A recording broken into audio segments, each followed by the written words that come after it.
Hello everyone, how are you doing today? I hope you're having an absolutely wonderful day. Today I'm going to be sharing my monthly roundup. I try to do this once a month so that I don't fall behind on speed reviews. All the products that I am now ready to review, I feature in these videos. I save them throughout the month for this video. These aren't necessarily new things that came into my collection. They are simply things that I am ready to review. So before I get started, I have to tell you the tea of the day is delicious. It's from this brand called The Tea Heaven.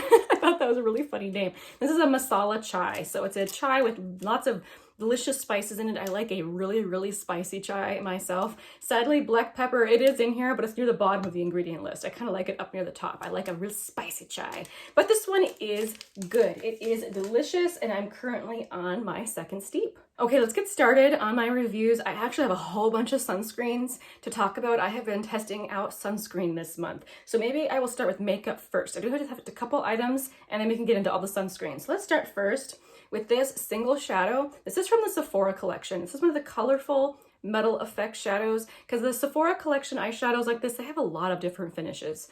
This one, they call it the, metal effect or something. It looks like it's in a different language. It's hard for me to tell. But this one is called Choc. I'll make sure and link it to the right one. Hopefully the link where it brings you to the correct shade. But anyway, it is a beauteous, kind of a cocoa-y, more cool shade. And kind of look at that. That's lovely. Did I say cool? I don't know. It's got both coolness and warmth in it. But this is one of those shadows that reminds me very much of like a ColourPop Super Shock. It's very soft, lays down beautifully over the eye, and it gives you that kind of hydrated eye, which I love so much with cream shadows. And check out the luminosity on this one. I really like the finish of this. I think I have a picture of myself wearing this.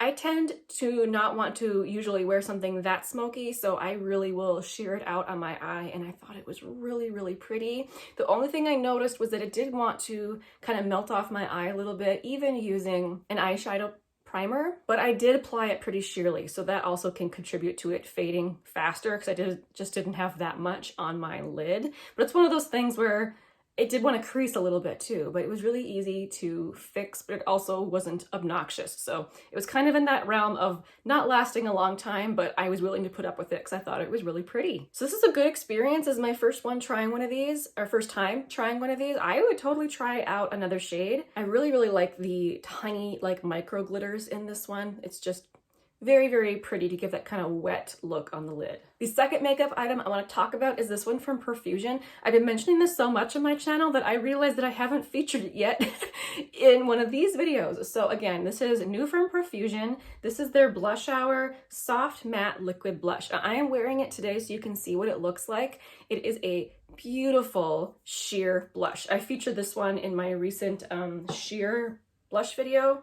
I really like it because you can get a lot of it on the back or on your face, and it doesn't look like too much. I also appreciate how it does dry down matte. I didn't add any sort of stickiness to my face. Also, the packaging is just fun. It's one of those products where you're supposed to shake it so that to get product on this little sponge applicator like that. I don't know. It's the first thing I've ever had that looks like this. I feel like Lancome has had some products in the past that looked like this, but I've never owned anything like this. I think it's super fun. The shade that I have is the shade Rosé. And again, you can see it sheared out. I put it all the way across my cheeks, across my nose.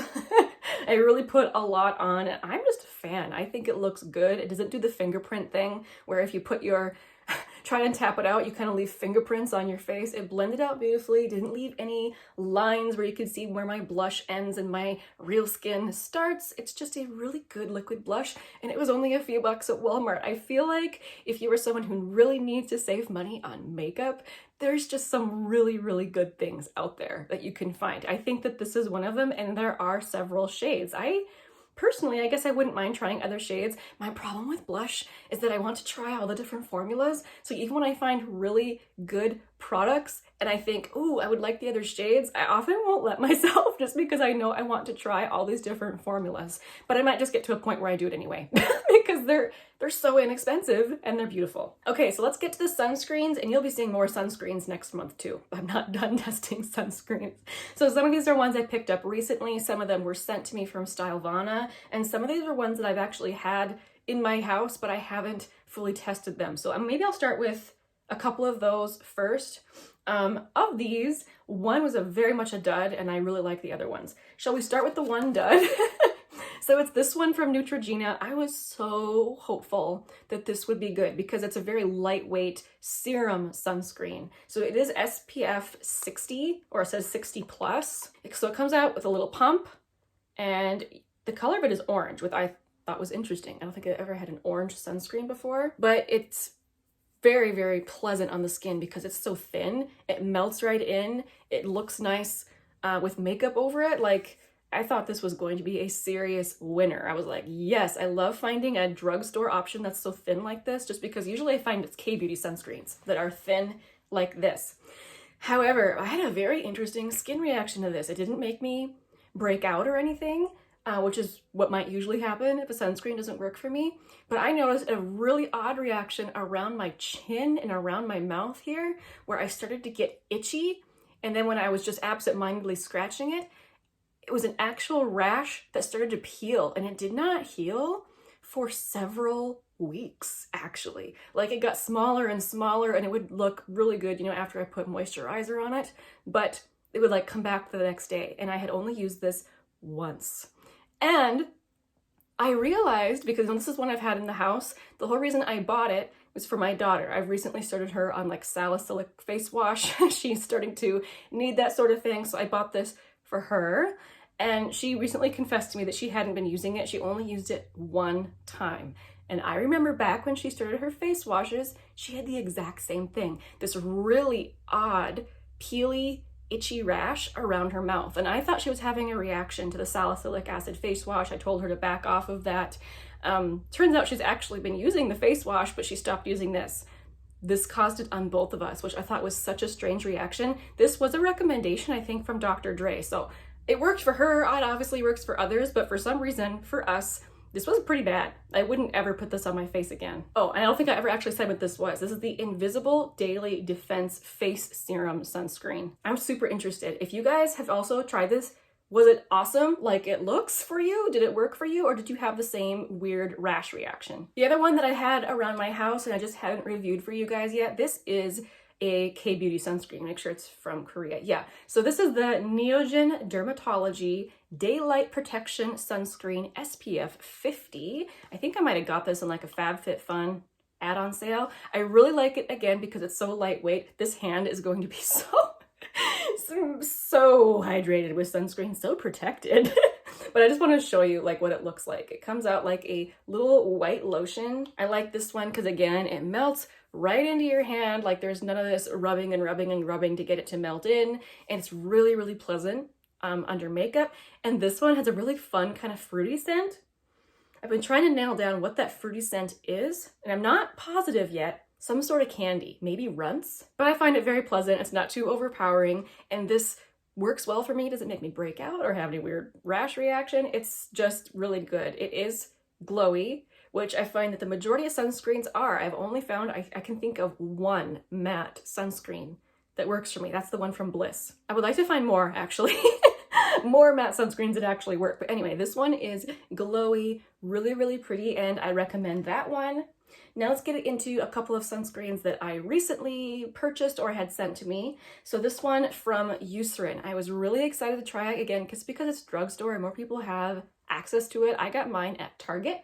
This is the Age Defense with Hyaluronic Acid SPF 50. It's supposed to be lightweight and hypoallergenic. Let me tell you, it is not lightweight in comparison to the K-beauty sunscreen or even this one from Neutrogena. It definitely has a bit of substance to it, but I think it's because of the whole age defense. It's real hydrating. In fact, I think I'm gonna save this for the winter when my skin needs all the extra hydration that it can get, because right now, this is actually too much. I do like the pump. The type of pump it is, you only pump it once and it puts out enough for your entire face, your ears, and your neck. Like, you really get a lot of product in just one pump, which I appreciate, because they say the problem with sunscreen is we don't put on enough of it. Well, you do if you're gonna use this one, okay? It pumps out enough, and it is, let's see, I would like to show you, I'm not gonna put up full pump.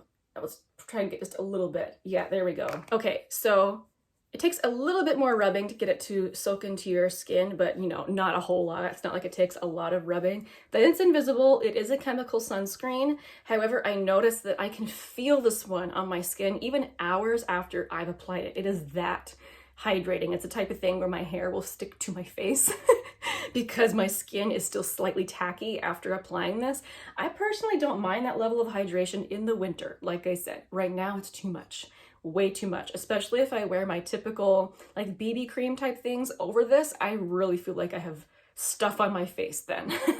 So again, if you're looking for a very hydrating, like I feel like you could use this as your daily moisturizer in addition to your sunscreen. It is just real hydrating. One last sunscreen. So this one is again from Korea. Make sure, yeah, Korea. This is from Make Prem. This is the Light and Refreshing Sun Essence with full moisture. They have the funniest names for K-beauty sunscreens, don't they? With full moisture. It's SPF 50. This is the UV Defense Me Daily Sun Essence. Like, I don't even know which part is the actual name of the sunscreen. It's super long. But this is another one that looks like a lightweight lotion. Let me put it over here where I didn't put the other one. Oops, I got a bit much. This is another one that right away melts into the skin. Oh, you can see how much I used, and you can see how glowy it is. Ooh, it gives a really pretty glow. And the smell on this one is quite good. Oh, this one's actually very specifically, in my mind, banana runt smells. Like it has a fruity scent like the other one, but banana. I don't know if they meant for it to be banana, but that's what I smell when I smell that is banana runts. And it's a very light, pleasant smell, like it's not super overpowering. But again, you can see glowy. It sits really nicely over makeup. It doesn't make my acne flare up. And I think it's gonna be just a really nice everyday sunscreen for me. So I'm really happy so far with the majority of the sunscreens I have been trying out. Stay tuned for next month when I bring you more, more sunscreens. I think I enjoy testing out sunscreen just as much as I enjoy testing out foundation. The problem for me with testing out foundations is they often don't work for me, and I don't really have anyone in my life who's a perfect match to my skin, so I have a hard time finding someone to give a foundation to. So I often am tempted to try foundations a lot, but that's why I end up testing samples. And I have been testing one this month, but I think I'm gonna wait till next month to mention it, like to give my full review. I've been testing the Estee Lauder Sheer foundation. This is how I like to try out foundations. So that I don't have to try and find a friend who can make a foundation work that didn't work for me. Sunscreens, on the other hand, if they don't work for me, I feel like I can give those to friends more easily. Thank you guys so much for watching. Are you also a sunscreen lover? Do you like to test out sunscreens? If you've been trying out anything new lately, let me know down below. It's amazing how many sunscreens there are. I had no idea before I started trying them out how many there truly are, especially when you take in the Asian market. It's insane. And honestly, their sunscreens are often better, and yeah, they are. Even brands that are here in the US, like La Roche-Posay, just because of rules, they're different for each country. The La Roche-Posay sunscreens that are available in Europe, for instance, have the best technology in them. They're just not allowed here in the US yet because they haven't gone through the correct litigation to allow certain ingredients. So sometimes I'll see like Dr. Dre, for instance, review a amazing sunscreen with like lots of really cool science in it, and we can't get it here. You can try and order it from like Amazon UK and things like that. But anyway, I'm kind of went off on a tangent. I am really sorry. If you have been trying sunscreens, let me know down below your review of them. Thank you guys so much for watching. I will see you again very soon in my next video. Bye!